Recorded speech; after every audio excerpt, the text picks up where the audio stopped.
VACLs is basically is going to allow us to do, layer 3 enforcement at layer 2.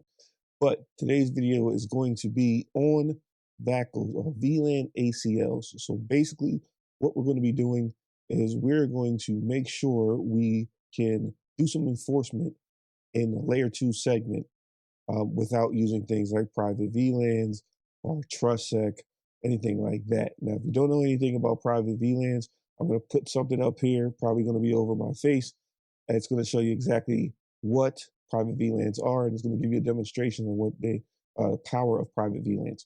So again, it's going to be up here. Just go ahead and watch that video if you're interested in that. If not, stay here so we can learn about some VACLs here. So we're on the board. VACLs is basically is going to allow us to do, layer 3 enforcement at layer 2. Probably doesn't make sense. But what this is basically going to do is we're going to have two, get to the board. And this is VACLs here. All right, and VLAN ACLs. And what we're going to do in the lab is we're going to have our main switch here. So let's just say this is a collapse core, but I'm just going to do switch. And then we're going to have a host here, so user here, user 1, and then user 2. All right. And ultimately, they're going to be in VLAN 100. Now, for the most part here, if you wanted to block traffic between these two users, you would have to use something like microseg or TrustSec or something like that, or maybe an agent-based microsegmentation, right? Or use private VLANs, put one in an isolated VLAN, or put both of the users in an isolated VLAN so they can't talk to each other.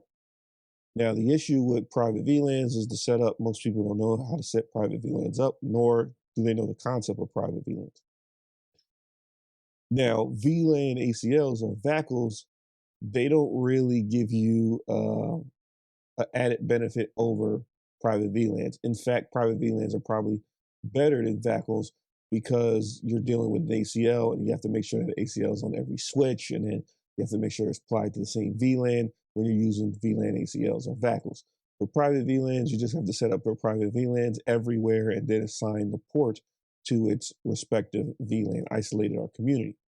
But with this, let's say it's a small, very super small deployment, and you don't want to go through the hassle of creating the private VLANs.